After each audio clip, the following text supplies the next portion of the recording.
오늘 하나님의 말씀은 창세기 7장 13절에서 16절 말씀입니다. 제가 한번 읽도록 하겠습니다. 곧 그날에 노아와 그의 아들 셈, 함, 야벳과 노아의 아내와 세 며느리가 다 방주로 들어가고 그들과 모든 들짐승이 그 종류대로 모든 가축이 그 종류대로 땅에 기는 모든 것이 그 종류대로 모든 새가 그 종류대로 무릇 생명의 기운이 있는 육체가 둘씩 노아에게 나와 방주로 들어갔으니 들어간 것들은 모든 것의 암수라. 하나님이 그에게 명하신 대로 들어가매 여호와께서 그를 들여보내고 문을 닫으시니라. 아멘. 오늘 말씀은 노아라는 인물을 통해서 오늘 우리에게 교훈을 얻고자 합니다. 지금 팬데믹으로 인해서 온 세계에 이 바이러스가 온 세계 사람을 힘들게 합니다. 근데 이제 성경에 보면은 창세기에 보면은 온 세계를 잠그게 한 팬데믹 홍수, 팬데믹 플러드, 팬데믹 홍수가 일어나서 노아의 오늘 그 비가 오기 전에 그 방주를 노아가 지었는데 그 방주 안에 들어간 식구가 오늘 보니까 노아와 그의 아들 셈, 함, 야벳, 그 노아 안에 세 며느리 모두 8명이죠. 재미있게 배주자에다가 8팔자에다가 입구자를 쓰면 배선자가 되죠. 8명이 배에 탔다. 8명의 식솔이 배에 탔다. 이 배선자의 모양인데 뭐 어떻게 그렇게 8팔자가 들어갔는지 중국 이 배선자가 만들어진 시기가 언제인지 또 왜 그렇게 했는지 좀 궁금합니다. 우연의 일치인지 어쩐지. 그런데 이제 이 그 전 세계를 휩쓴 홍수에 대한 이야기는 성경뿐만이 아니라 온 세계 문화 속에 그것이 다 만연하게 나타나 있는 그런 부분이 되겠습니다. 특별히 이제 길가메시 서사시라고 하는 게 발견이 됐는데요. 바빌로니아 지역에. 거기에 보니까 또 이 홍수 이야기가 있고 오늘 거기에 보면 홍수 비가 막 내리고 난 뒤에 땅이 말랐느냐 이런 것을 측정할 때 비둘기 보내고 했는데 그런 이야기, 비둘기 이야기도 있고요.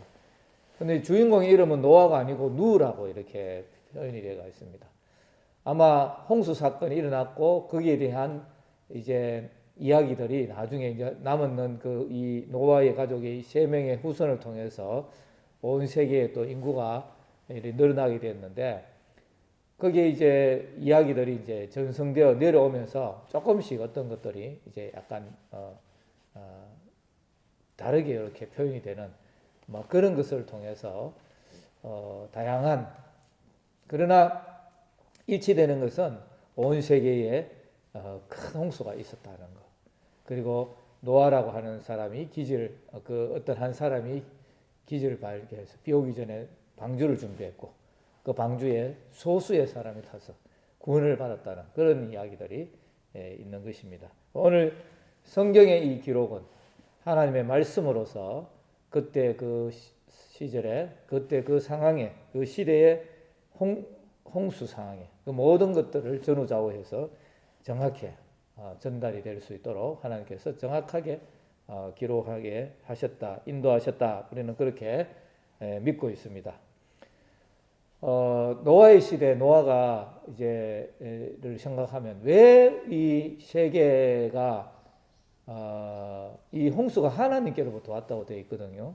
근데 왜 하나님이 세상을 아름답게 만드셨는데 노아의 이 시대에 와서 하나님이 큰 홍수로 이 세상을 심판하시느냐?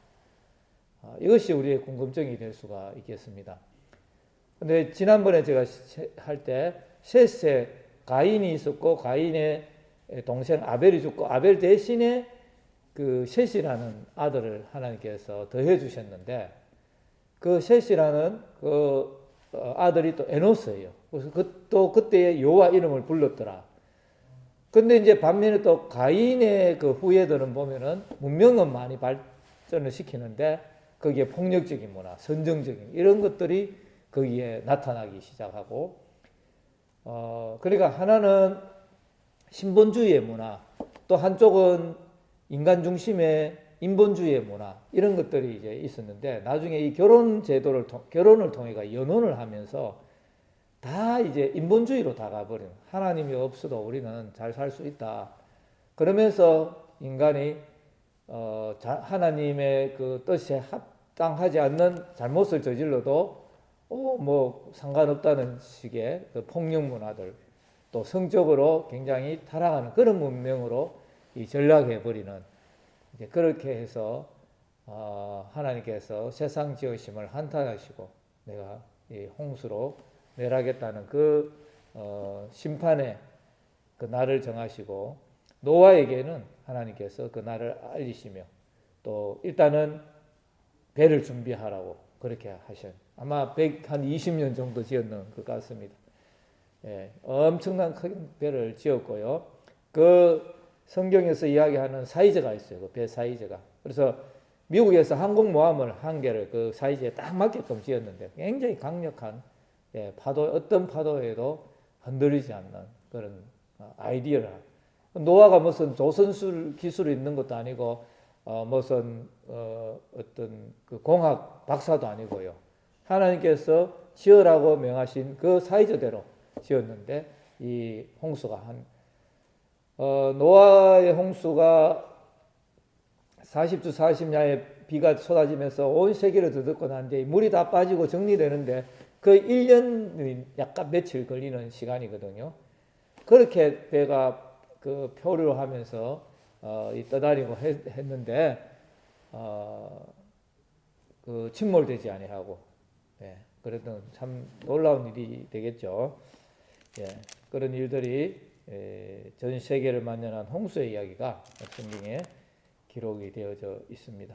여기서 오늘 우리가 받는 교훈은, 많은 사람들이 심판을 앞에 예고를 받고도 흥청망청 먹고 마시고 시집가고 장가가고 그저 세속의 일들만 그렇게 해서 하나님이 바라시는 세상의 아름다운 질서를 만들어가지 못하고 악한 것을 또 오히려 정당하다고 하는 그런 사회가 되고 할 때 하나님의 심판이 예고되었고, 그래서 예수님께서 말씀하시되 세상의 종말이 올 때 노아의 때와 똑같다. 노아의 때도 사람들은 그 심판의 경고를 받았음에도 준비하지 않았다. 내가 올 때도 그렇게 될 것이다. 그렇게 했습니다. 자, 여러분은 그러면 내일 하나님의 심판이 온다면, 어떤 분은 내일 지구에 종말이 오더라도 나는 한 그루에 사과나무를 심겠다. 스피노자가 막 그런 말도 하고 했는데, 열심히 성실하게 살아가는 그런 이제 각오가 있는 그런 의미가 되겠죠. 그런데 내일 심판이 온다면, 아니면 오늘 온다면 여러분은 준비되었습니까? 여러분은 학생으로서 게으르지 아니하고 최선을 다하고 성실한 삶을 살고 또 하나님 앞에 섰을 때 여러분이 의인으로서 이 심판을 감당할 수 있는 자가 되는지 모르겠습니다. 노아는 하나님에 대한 믿음을 준비를 했습니다. 그래서 여러분들도 하나님에 대한 믿음을 준비하는 친구가 될 수 있기를 바라겠습니다. 이제 어떤 친구는 남극과 북극의 그 얼음들이 막 이렇게 이제 막 얼고 하니까 앞으로 엄청난 또한 홍수가 될 수도 있다는 것하고 지구 멸망을 그렇게 연결짓는 사람들도 있는데, 하나님께서 물로는 다시는 내가 심판하지 않는다라는 말씀을 하셨거든요. 그래서 그것은 그 지역적인 그런 심판으로서 홍수는 있을 수 있지만 이게 온 세계를 다 잠기게 하는 그런 심판은 없습니다.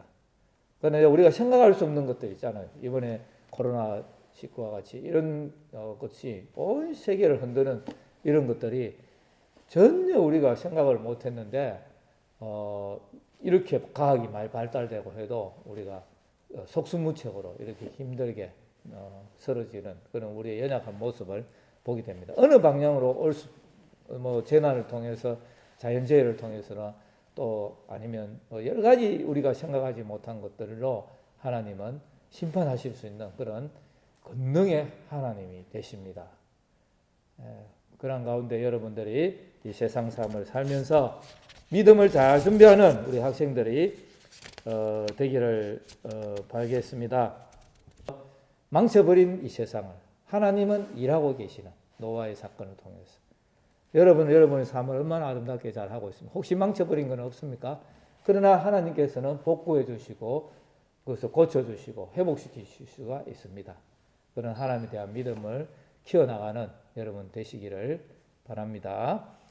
자, 그러면 오늘 퀴즈는 노아의 방주에는 몇 명의 사람이 거기에 탔을까?